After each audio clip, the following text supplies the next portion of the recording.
Hey Marina, how you doing? I'm good. How are you? I'm awesome. For the audience often knows that I talk to my guests before we start recording. Hmm. We were just talking about our joint Italian heritage, Marina Sellecchia. Yeah. Obviously an Italian name, beautiful Italian name. I was I'm actually Eric shocked that DiGiacomo. you said that correctly on the first time because usually people say Sellecchia. Yeah, of course. Yep. Well, I grew up Eric DiGiacomo, Love that. and I was called all the different derivations of I'm DiGiacomo, sure. none of which sounded like DiGiacomo.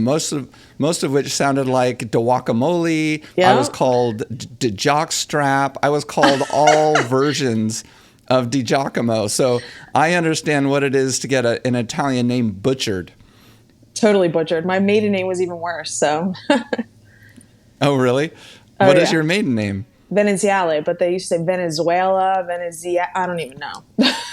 Yeah, of course. Yeah. I dated a girl for a period of time. Her name is Palia. Her last name was Palia, Paglia. Hmm. Everyone called her Pags. Pags. It's Yeah. just like, oh Paglia. my gosh, what a Baglia, what a beautiful name. Palia, what a beautiful name. But when you Right. when you Americanize it into Paglia, it just becomes Not so pretty. harsh.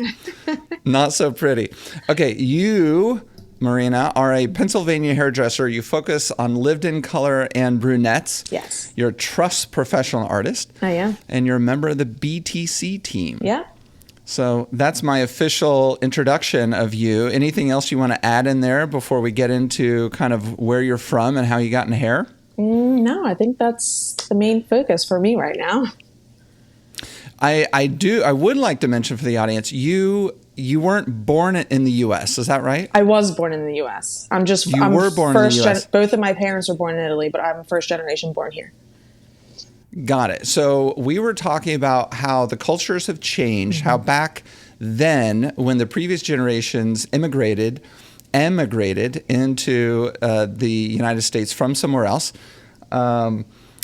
the culture was to, at least when my grandparents came over, the culture was to ditch your mother tongue and to what is the word, matriculate or kind of work your way into the new culture of the Right. United States by learning English as quickly as possible, because that was like the way to become successful. And so consequently, my dad did not learn Italian, even though he was born shortly after my grandparents came over, through Ellis Island and all the proverbial Right. stuff in the 1920s and 30s. And so he didn't learn Italian, but you I did. did. Yeah, my parents came here in the 70s, and obviously it was really important for them to learn English when they got here. But they really held on to their Italian traditions and the language and everything. So I actually didn't, I don't remember, but they said that I didn't learn to speak English until I went to kindergarten when I was 5. So at home, we just spoke Italian. That was my first language. That's amazing. And so do you still Yeah. speak Italian? I do. I love it. Yeah. I love it. That's fantastic. Okay. So so tell us where you're from originally and how you got into hair in the first place. So I am from Pennsylvania, Bucks County, Pennsylvania. It's not too far from Philadelphia. And I've been doing hair for 20 years now. It's something that I've always loved. I had one of my mom's sisters, my aunt was a hairdresser and had a hair salon, and I always loved going there. I used to like shampoo for her to help her out, sweep the floors, whatever I could do. And of course, since my parents came here from a different country and they didn't go to college, they were like, you have to go to college. You have to go to college. That's what Americans do. You need to go. So I Yes. did go to college for a year, even though I wanted to do hair, but I went to college for a year to make them happy. And I was still like, nope, I still want to do hair. So I stopped and I went to beauty school, and then that's it. I've been doing it for 20 years now. And did they give you a hard time? Not really. I think they just Why? like, I'm going to do the Italian accent. Why are you dropping out of school? You have to Yeah, go to basically- university. This is the way it was. but the thing was, they wanted me to go to college, but I wasn't allowed to live there, of course, because super strict Italian parents, like, you're not moving out until you're married. So you can drive and you can commute to college. That was probably another reason I was like, yeah, no, I'm done. Oh, that's really funny. Yeah. Okay, so hair was your love from an early age. I mean, when I was in school, I remember like high school dances, like, everybody would come to my house, I would do their hair. I just always loved it. And I'm curious because I've actually never asked this question. I get a version of your story very often when we're talking to hairdressers, that you started sweeping hair and shampooing and doing whatever in the salon for your aunt or your parents, your whoever. And I mean, did you get paid? I can't remember. I think she might have like tried to give me something, but she would always do my hair for nothing too. So it wasn't even about the money. It was just like I liked being there. And that's interesting. And what did you like about being there? I just love the feeling. I mean, I love getting my hair done. I remember that. Like, I thought I was the coolest thing ever when I walked out of that salon. Like, and this is talking when I was younger. So even like the 80s hairdo with the bangs and all. Oh my God, like thinking back. But I just love that feeling of how I felt when I left there. Like, I looked good. Like, I felt good because I loved my hair. You know what I mean? So I always love that feeling of like seeing people leave, being happy, feeling good, like liking the way they look. So it was always something that intrigued me. And was there I'm leading you in a certain direction right now. Was there a certain aspect of the services that you liked the idea of more? Did you like coloring early on? Did you like any sort of chemical services early on? Or did you like cutting? Or did you not know? When I started beauty school, for sure, my two favorite things were coloring. Well, that was my first. That was always my favorite. Coloring and actually styling. So we're talking 20 years ago. So like updos were still kind of like a thing. They're kind of starting to come back now. But I loved styling and color. I hated perms. I would run. We had to do like a certain amount, to like graduate. And I would either like be out sick that day or like, can you please fudge my papers? My teacher loved me. So she would, but yeah, perms was a big no for me. In cutting, I was always just like, like I loved guys' cuts still to this day. I don't do them. I just color my salon, but I do cut my son's hair. So I would say men's cuts, but women's cutting, I could take it or leave it. I never really liked it. I liked blow drying and styling, but not cutting. So the very first salon that I went to work at, which was the only salon I worked at for 18 years before I opened my own studio, was actually departmentalized. And I didn't know that when I got the job. It was like, I saw an ad in the paper. They were looking for somebody. I was in beauty school. I needed a job, started shampooing. And when I got there and got the job, they're like, oh, by the way, we're departmentalized. So you have to either pick color or cutting. And I was like, oh, really? Which kind of, I didn't care because I liked coloring better anyway. So that's how that kind of led me into where I am now, where I just strictly do color. Very cool. Okay. So were you good at it in school? Yeah. Color? I mean, I'd say I was. Were you bad at cutting? I wouldn't say I was bad at it. You didn't I just like it? Didn't really it didn't do anything for me. It didn't make me excited. I wasn't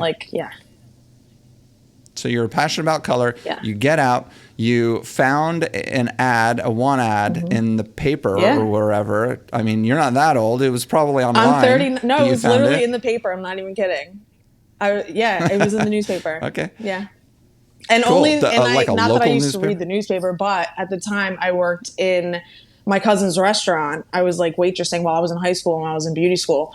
And he would always have the paper there. So that's why I saw the ad in the paper. Not that I, ever really read the paper about. Okay. Interesting. Yeah. Serendipitous, maybe. So you saw the ad, you went over there and you just signed up and that was it. And you were there for 18 years. Yeah, I think it was 17 or 18 years. Yeah, this July will be 3 years that I'm here in my studio. So maybe 17 or 18 years I was there, yeah. And you did color only. What was it, departmentalized that entire time that you were there? Yes. Yep. Okay. And when you were there for that period of time, how did your role change? So when I first started there, you had to start as like shampoo tech. So you start shampooing and then you choose whether you want to do cutting or color, and then you're trained in that department. So you had to be like an assistant and train for a year or two, depending on how long, it took you to pick up everything. I trained for about a year and then went on the floor. Okay. And then through the period of time, so they built a foundation for you, which is great. And taught you in a real practical sense, and you got a really good idea of how an actual salon works with actual clients, etc. And And then how did the payment structure evolve as you were there? I imagine that it evolved because you were there for a long period of time. And if it didn't evolve, if you weren't able to scale up your earnings, you wouldn't have been there so long. Yeah, I think it was commission, obviously. It's a regular, traditional commission-based salon. Yeah, and I think it was just like a sliding scale. If you brought in so much, you would get this percent. If you brought in that, much, you would get that percent, and you were capped out at 50% or whatever it was. Okay, so why did you leave ultimately? I left because it happened during COVID. I think like many people, no intentions of leaving. Like literally, I thought I would retire there. I mean, I was comfortable. I did get to a point where I was like maxed out. I was at the point where I was changing my book. I really wanted to just focus on lived in color. So I was kind of like, I don't want to say weeding out because that sounds horrible, but like, kind of getting rid of some of the just like single process colors, and trying to really bring in new clients for lived in color because that's just like what I love doing the most. And I was bringing new clients in like all the time. Like that's when I started my Instagram page. And so I was really, really, really busy. And I was just capped out. I couldn't, I had asked, is there a way that I can make more money? Like I'm bringing all these new clients in, but I was just capped out. So that was a reason. But it did happen during COVID. We were closed for, 3 months, I think. And we were just about to reopen, and it was a pretty big salon, so there was a lot of us working. And with the new COVID rules, they were like, we can't all be in there at the same time. We're going to have to work in shifts. And here I am. I'm like, what the hell? Like, I haven't worked in 3 months, didn't get paid for 3 months. I'm going back to work finally, and I can't even work my full schedule and bring in what I used to bring in because now we're limited with how many hours we can work. So, Pennsylvania just started like a few years back with the salon suites. Before it wasn't like a thing, and chair rental's not a thing in Pennsylvania either. So really, the only option, right? The laws are different. Yeah. Laws are different in Pennsylvania. Yeah. Yep. So there was no chair rental. There's still no chair rental, and before there were no suites. So really, salons were your only option. So suites were starting to pop up everywhere. I'd been hearing about them. There was one opening right by my house, which is, I saw the sign for it and I was like, oh, that's interesting. So I had called during COVID just to like kind of scope out and see what it was about. And they were like, where do you work now? And I told them I was like, Warrington, Pennsylvania. They're like, oh, we're actually opening one in Warrington and it's like ready. We're just waiting for COVID, the laws to be lifted and it's going to open up.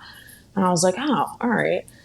That was it. Like a month goes by, it's still COVID. We're still, like, I never thought I was going to do it. So I just didn't even think twice about it. I just kind of wanted to like get information. But the closer we got to reopening and, figuring out that I wasn't going to be able to go back to work like I normally was for a while, I decided to come and look at this place. And I don't know, it was like the second I walked in and I saw it and I don't know, I had a feeling like I want to be here. And I was literally scared out of my mind. I don't have anxiety. I'm not an anxious person, but I full blown like had a panic attack when I made the decision to do this because I was at that place for 18 years. That's a long time. And the only salon that I ever worked at. So to make a decision and we were opening in like the suites were opening in like 2 weeks. So I literally made this decision because I wasn't going to like go back to the salon for a couple days or a couple weeks and then transition again. I'm like, if I'm doing it, I'm just going to do it now, Yeah. And it was like the scariest, craziest, hardest decision I've ever made in my entire life. But it's also turned out to be the best thing that I've ever done, ever. I'm so happy and I'm so glad that I did it. Amazing. Why? Why is it so great? Everything has just changed. I was also at that salon, listen, if it wasn't good, I wouldn't have been there that long, but it also reached a point where things started to change and the industry started to change and Instagram became a really big thing. And, I was one of the only people that was utilizing Instagram and, taking pictures. And some people were like really cool about it. And some people were like, there she is again. And I'm like, oh, okay, and I don't like that feeling. I'm always like, listen, if you're doing something I don't want to do, I'm not going to judge you for it. Do your thing, So there was some of that. And then also I was just limited. Like I started getting opportunities given to me through brands and companies and stuff on Instagram. And I really wasn't allowed to take them because the salon that I worked at was dedicated to one brand specifically. So they were like, no, you can't really work with other brands. So I was just put in a box pretty much. And I was like, yeah, just isn't for me. So once I came here, I mean, the flexibility of making my own schedule for my family was a game changer. And just the vibe. I mean, like everybody here, I think because in order to have something like this, you kind of have to be established and have a book. So there's like no feeling of competition ever. Like this is a pretty big suite. There's like 35 girls here, I think, or people that work here. And never once has there been like, everybody's just happy. Everybody, it's just a good vibe when you walk in. Like you're happy to come to work. I love coming to work. Like my husband tells me all the time, like you don't know how lucky you are that you love your job because not many people can say that. And I do. So true. I love coming to work. It's just a happy place. It's good. Even my clients, like I posted something on my story the other day that I shared it. It was like, besides the financial aspect of like opening your own place or own suite, it's about like the good vibes and the happy energy. And one of my clients responded and she's like, I have to say as a client, I feel that like in your place since the move and I love it. So that made me like, it's like, I made the right decision. So it's a good feeling. Yeah, that's huge. Yeah. Super huge. On your profile on your Instagram, it says that your books are closed. Yeah. That's the goal of every hairstylist or every beauty professional, right? Or any service professional is for their books to be closed. It's a good right? feeling. It's a mixed feeling. Like it's a good feeling because it's like I'm at my max capacity. Like, I'm doing well and I've built my dream clientele. Like I literally love every single one of my clients. Like it's a really good feeling. But it's also like I get DMs and messages like every day. And sometimes people take it really like, well, like good for you. I'm so happy for you. Like that's amazing. Your work is beautiful. So your books are closed. I totally get it. And some people are like, they just don't get it. They're like, well, why? Like, well, when is it going to open? Well, I'm like, if my clients leave me, it'll open. Like I'm only one person. I only take one client at a time. I don't double book. I don't have an assistant. Like this is all me, everything from start to finish. I shampoo, I color, I book, I check out, I do everything. So I'm only one person and I have kids. Like I have a life outside of here too. So sometimes getting them to understand that's a little difficult, but. Okay. And then of course you could have an assistant. You could have somebody helping with those things, but you choose not to, which is fine. Yeah. It's a personal thing. That's one of the great things about the industry is you can do it however you want to do it. Do you know what I'm going to say next though? Or what my next question is Why for don't you have an assistant? No. I mean, have you raised your prices? Yes. Since I came here, well, I raised my prices initially when I first moved to the suites. And then I've only raised them once since I've been here. In July, next month will be 3 years that I'm here. So I've raised them once. Okay. You raised them once in 3 years. Okay. And about how much did you raise them? I'd say on a percentage basis, yeah, give or take. I don't even know percent, maybe 10% or something, I'd say. Okay. All right. So, I mean, of course you could do whatever you want, but some industry experts will say, one of the things that you want to do is you want to keep increasing your prices to kind of keep, new clients coming in who are willing to pay more, right? And to kind of cull those who aren't willing to pay more. And that's how you kind of advance, with your own income. But of course, it's a totally subjective decision. So I feel if you're happy with how much money you're making, it's all good. So I definitely am happy, but of course, like who doesn't want to make more, obviously.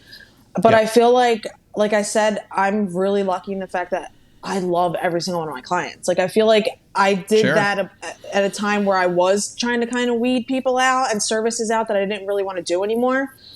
But I'm literally at a point where like I do 90% of what I do is lived in color. I still have a couple of my like OG clients that are touch-ups I just love them. So, but I don't really have anything or anybody to weed out. So it's like, but obviously like on the rare occasion that I am able to take a new client, if I can squeeze one in here or there, they're going to be paying more than my existing clients. Like they would be paying a price that if I was to open my books and that's the price that, new clients would be paying.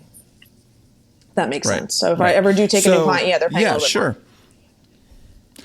So said another way, you're so happy with the clients that you have, every single one of them, that Like, I didn't you lose don't one client when I want- raised my prices.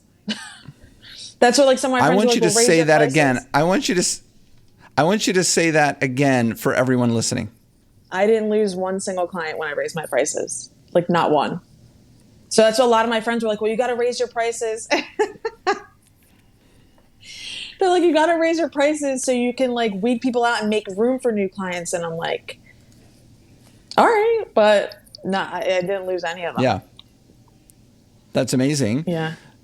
I mean, inflation over the last 3 years is real. collectively has been about 20 to 25%. Yeah. Right? Because it's been, I mean, for certain things like food, it's insane. A little bit higher than that.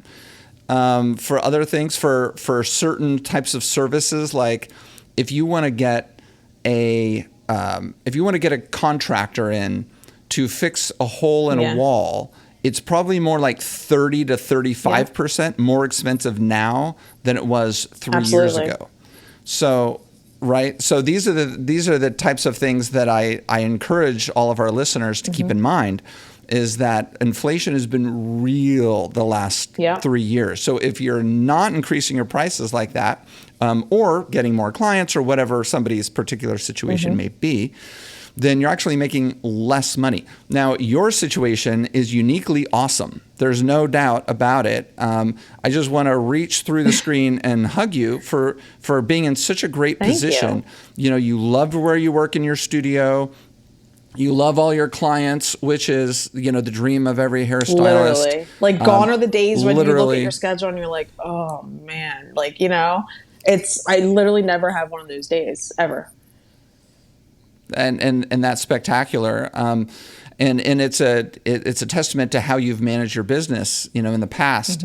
But for those who are not in that great of a situation, there are tidbits here for them to glean. Things like raising your prices 10% might seem like a lot, and people get so scared at that idea. I mean, it is scary, but not one it's a scary thing, but left you. Not one person. I even actually had a couple people email me back and were like, I'm with you for life. So I'm like, and one wrote the nicest email, was just like, I'm so happy for you at this point in your career. Like, I love the work that you do. Besides being my hair colorist, like, I value our friendship, and I'm so happy for this point that you've reached in your career, and you deserve a raise, and I'm with you forever. I'm like, literally just made me cry. It was so nice. Yeah. No, it's spectacular. And of course, I never want somebody to feel like, when you raise your prices, you're taking advantage of your clients. You're not. No. You're just trying to stay up with where inflationary expenses have gone. Totally. And this is a broad message for any. I mean, this is for the hair industry particularly, because we all know that collectively we've done a bad job historically of keeping up with inflation. But any service industry, you gotta do that. Yeah. Especially service industries where the individuals make those decisions versus like a corporate umbrella makes the decisions, because a corporate umbrella typically does a better job at this. There's accountants who recognize that inflation was 8% last year and it was 7% the previous year, and they know that they force everyone on the service level to increase their prices. But in our industry, it's much more independent. Yeah. So it's much harder. So the people who are great at doing hair are not the people who are great at doing the math of historical inflation. And that's why I bring this up pretty often, because it's how we maintain our strength as an industry, our financial strength as an industry. I also think the value of, like, some people are just like, oh, I'm going to raise my prices just because, like, so-and-so's prices is this or whatever. Like, I also think it's super important, like, the value of what you're providing them has to be there in order for you to be able to raise your prices to a certain point. You know what I mean? 100%. Yeah. 100%. Yeah. And I think we talk more about that than the increasing of the prices, because you're 100% correct. There is a counteracting sort of part to this formula. Your clients, and it almost goes without saying, but it needs to be said. You're right, because a listener may not have assumed that. You clearly are giving so much value to your clients that it is worth it to them to pay 10% more, probably 25% more, whatever that number may be. You're giving value greater than that. And that's why not one of them left, aside from their ability to pay or not. Right. You're definitely providing that value. You built up that foundation early in your career, and you're giving all that, and even more so, doing it better, per that one testimonial that you just talked about. In your current situation as an independent, where you can use your own products, absolutely, you can do your own hours, you can provide the experience that you want versus the experience that your previous salon owner wants, and your clients feel that. And I've been in this industry for 23 years. I've heard that so many times. I can't say it enough, that the clients feel that. Totally. They feel you being happy and doing things the way that you want them to be done. Yep. So that's just amazing. I'm just so happy. I don't think we have anything else to talk about here, so maybe we should just wrap up the episode. I'm kidding. I always have something to talk about. Since you brought it up, and it's such a good counterbalancing point to me bringing up the price thing, why don't you kind of talk about maybe the basics of the experience that you do provide that have led to your books being full? I think once I tried to get more of I really became passionate about lived in color. It was I don't know, years ago when ombre started. It was the big trend, and I was like, oh, this is cool. This is something new and different, and I didn't know how to do it. We really, the old salon I worked at, we would have classes. They would have, back then it wasn't really independent education like there is now. It was you had a brand who was going to send their people out to teach you stuff. But it wasn't really technique. It was more the product or formulation or whatever. So I don't know. It was YouTube then, I think, was big before Instagram was big. So I would just watch videos on end. I swear, it was Guy Tang who got me. He would tease away. I would see him tease, and I'm like, what is this guy doing? I don't know, but I want to do it. And I remember going to work, and I just started teasing hair, and everyone's like, what the hell are you doing? I'm like, I don't know. I saw him do it. I'm going to just try it. And it was trial and error. I got to say, in the beginning when I really started, doing more of that kind of work, I was every client I was doing, I was literally inside having a heart attack, palpitations. But I'm just I know how to do this. Pretend you know how to do it. I really don't know. You're my first person I'm trying this on. They don't know that. Yeah. But, I just kept doing it. I feel it's so true. There's a saying, if it makes you scared, then it's you're growing. And it's so true. I reached a point where I was just not stagnant, but I was just going to work to go to work. It was a job. And then once I reached that point where I was I want to just do more of what makes me happy, I became passionate about it again. And like I said, then Instagram started, and I started posting more of the work that I liked doing, which was the lived-in, the balayage look. Started getting more clients with that. And when that took over my book, and it was just the work that I liked doing every day, I mean, that changed my career for sure. And then becoming specialized in that kind of work, especially, I mean, I do blondes too, but brunettes are my passion, I'd say. So, and I get so many messages from people saying it's so hard to find somebody that does brunettes. Everybody does blondes, it seems but it's really hard finding somebody that does brunettes and who does them well. So that was a big game changer too. I think when you specialize in something and you're really passionate about one thing, and you kind of try to, I don't want to say perfect, because I'm not no means perfect, but try to really become good at something, and you advertise that, you're going to get more of that, and it becomes a demand. And that's where I'm at. Absolutely. And you like it. I love it. You don't get bored with it. You like it. You love it. I love it. I like how you said you don't do it perfectly. Of course, you recognize that. Yeah. But Not like anybody's perfect. But you recognize you do. Yeah. Sure.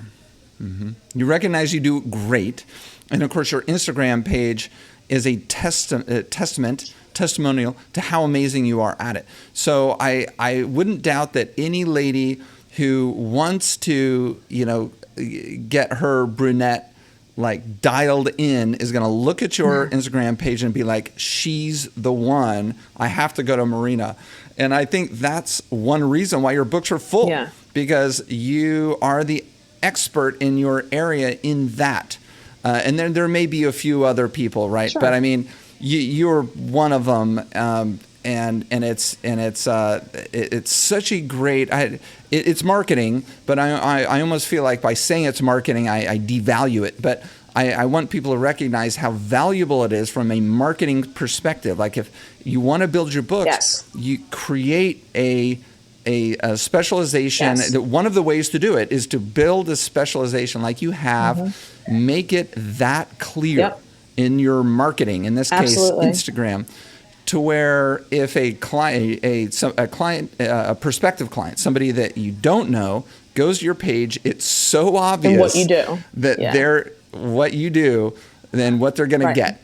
And so there's going to be a percentage of the people who go to your page and who want that, and they're going to call you. Yeah.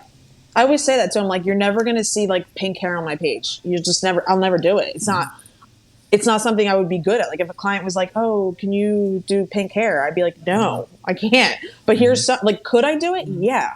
Would I be the best person for you to do it? No. Like, this is what I'm good at. You can see my work. This is my portfolio. That's what you're coming to me for. I feel like that's really important. And I don't want to say like just specialize in one thing, like don't learn everything. Like, of course you want to learn all the things, but if there's something that you're more passionate about and something that you like doing more than another, then focus in on that. Try to get that client in your chair. That's what's going to make you busy. That's what's going to make you happy. Because if you're doing the work that you love doing, and obviously you're going to put more time and effort into learning that because you're passionate about it, you're going to become better at it, and you specialize that, and there you go, There you go. Okay, so you've gotten to the point now where it looks like your page is not just trafficked by prospective clients, but there's lots of people who are looking at your. I'm sure a lot of hairdressers are looking at your page. You seem to be doing a pretty good job of quasi educating on your page on brunettes. And I'm sure a lot of hairdressers are now looking at your page, which leads to other opportunities, things like trusts and things like the BTC team. And I'm sure many things that have come across your DMs that you said no to. How do you know to say no to trust, or sorry, how do you know to say yes to trust and to BTC and no to the other 3 or 4 brands that reach out to you? I'm always adamant about, like, brands will reach out to me all the time and say, we want to work with you. We want to, whatever. Like I need to try your product first, number one, and I need to like it. So I will never be that person that is going to like take on a gig just because they're paying me to advertise their product. Never going to happen. The only way I'll do that is if I genuinely love the product, then absolutely. And that's kind of what happened with Trust. When they had reached out to me, I was still actually working at the other salon when they had reached out to me. And that was one of the opportunities that I initially had turned down because I was told that I couldn't work with them because of them choosing to just work with another brand. And then they had reached out again. They're like, we still want to work with you. And then I was like, I had never tried their products before. And they're fairly, at that time especially, were pretty new in the U.S. They're Brazilian companies. They've been around for like 20 years there. But in the U.S., it's been about 5 years or so that they've become pretty big. So I was like, sure, send me your products. I'll try them. And I fell in love with them. And then I moved here, of course, and I had more flexibility to do whatever I wanted with brands and whatever. So that's how that started. And I'm so grateful for them. They're like amazing people, amazing brand, amazing company, product, everything, but also just really good people. That's really important for me too. Like, I like to work with people who are appreciating me as a person also, not just looking at me as numbers to promote their product and whatever. You know what I mean? If that makes sense. Yeah. So, but as somebody who gets a lot of products mailed to him, you can't try everything. I mean, and trying a product takes time. Yeah. So how do you decide which one to try and which one not to? And maybe this is more of a question for now versus then, because maybe now you're getting, more, you hit up a little bit more. For sure. Then I was like, I'll try anything. I get a box in the mail from a brand. You're like, oh my God, I'm so special. Free product. Yeah. And it's like a good feeling that somebody's reaching out to you, wanting to, have you try their products. But now, if I get a lot of DMs, and if I feel like it's something that I'm genuinely interested in trying, then I'm absolutely like, send it to me. I'll try it. But if it's something that I know that I'm not going to use, or something that's, not in my wheelhouse, then I'll just be honest and say that. Mm-hmm. Okay. So you're behind the chair. That's your main gig. You love your clients. What is the most difficult conversation that you've ever had with a client in the chair? Difficult. I don't know. I would say probably like when I was at that point where I was transitioning my book into just lived in color, and kind of wanting to get away from the single processes and root touch-ups and stuff. I guess explaining to some of my clients in a way to have them understand that it's not like, because some people are like, oh, you just don't want to do gray hair anymore. Like they think I'm like, I don't like gray. I have gray hair. I do my roots every 4 weeks. It's terrible. But it's not that. It's just, I wanted to focus on something else. And most of them took it like totally fine. They were like, that's great. Like that you're doing something that you love. Like, I'm happy for you. Some were, I didn't have anybody that was like mad or anything, but I think some were just like, didn't really understand. Like, well, what do you mean you don't want to do my hair anymore? Or what do you mean you don't want to do gray hair anymore? So just trying to get them to understand like what I was doing and where I was trying to go.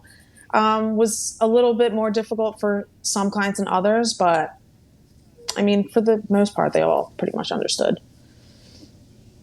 I could see that would be confusing, especially maybe an older person.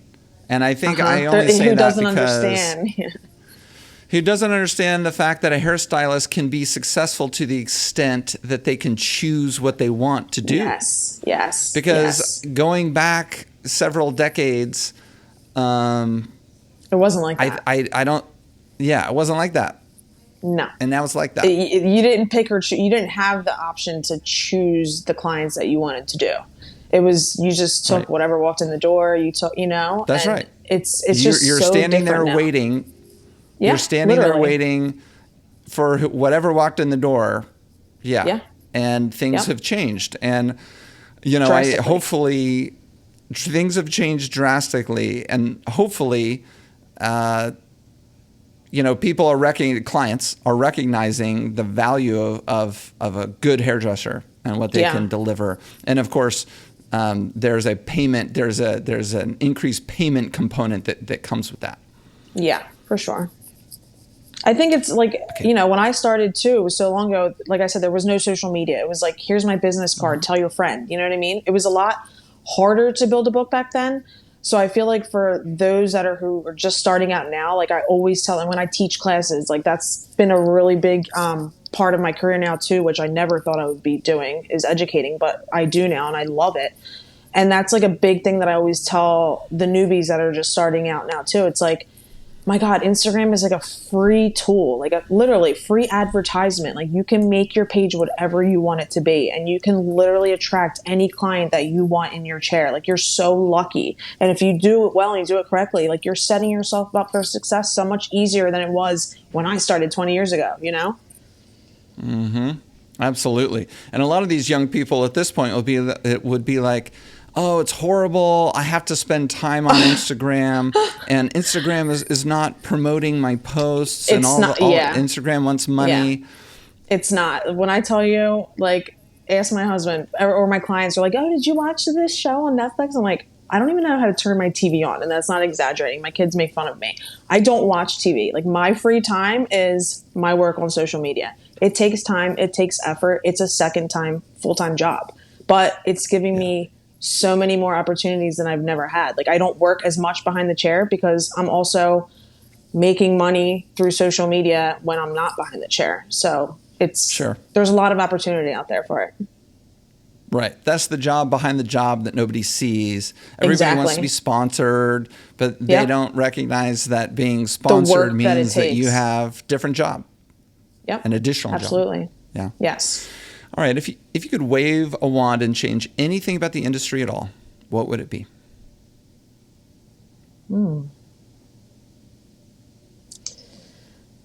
That's a hard question. If I could change anything in this industry, I think for me, being in it this long, I actually like the direction it's taken lately, where I feel like people are more like, when I started, it was like, you can't even share formulas. Like, that was like, oh my God, no way can you have your formula. Even if like a client was moving to Florida, my boss would be like, no, you can't give them their formula. What? Now it's so different.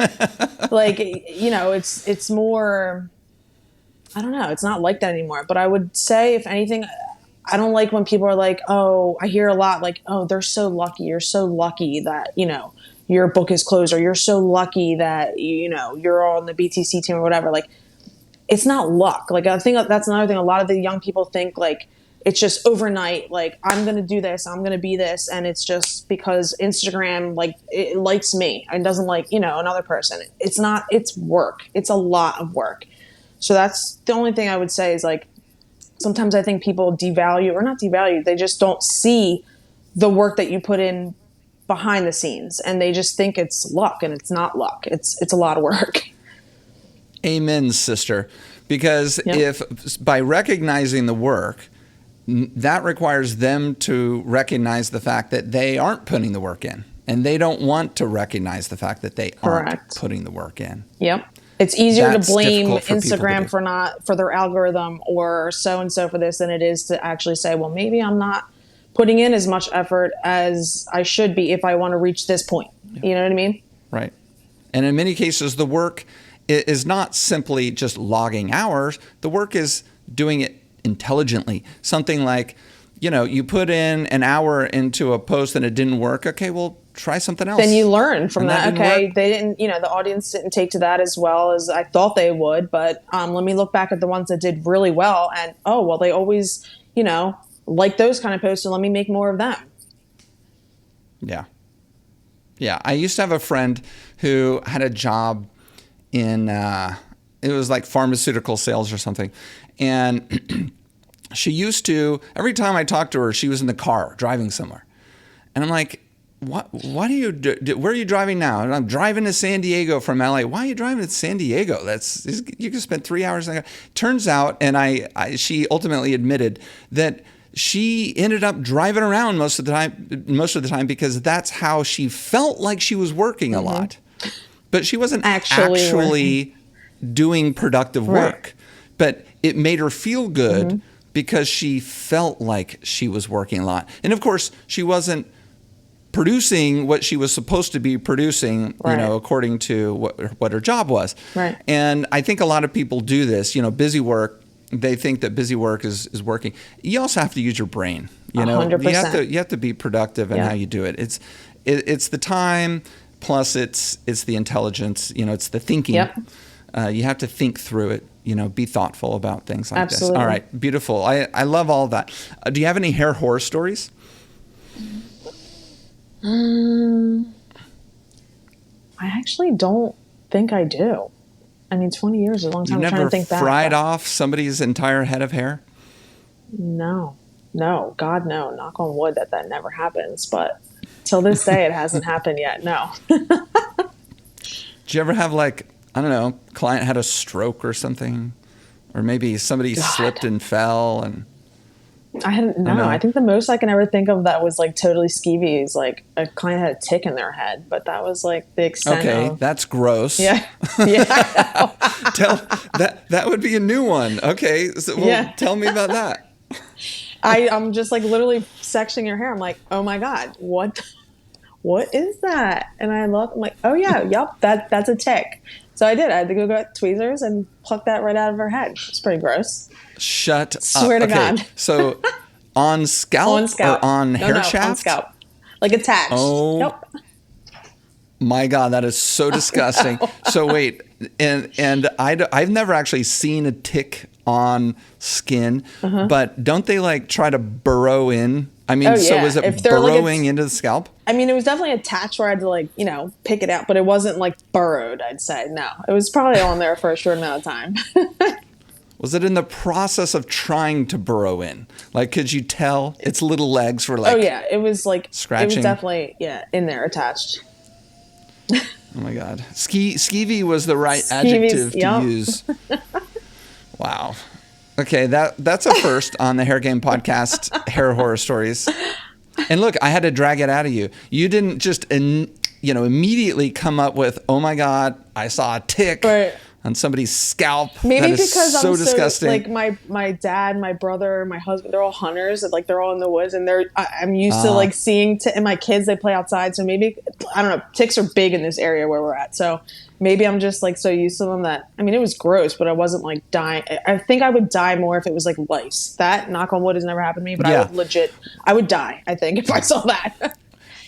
We've had a lice story, and in fact, it was a lice story backstage at a hair show before the hair model was going to get something done, or before she was going to go on stage to get something done in front of people. The hairstylist and my guest on the podcast looked in there and saw just lice ridden. Oh my God, and no. For the audience, if you didn't listen to that already, I'm sorry, I can't remember exactly who that was. Clearly it was somebody who educates on stage at hair shows. But anyway, any last words for the community, Marina? I just want to thank you guys for having me. It's my first podcast. It's so exciting. And it was really easy to talk to you. So this is cool. Good. I've been accused of being easy to talk to in the past. Yes. Thank you so much. I love your story. Thank you. You've done such a great job. You're such a success story. Everybody listening can get so many valuable things from what you've done and where you've gotten yourself. So we all appreciate it very much. I appreciate you guys. Thank you so much for having me.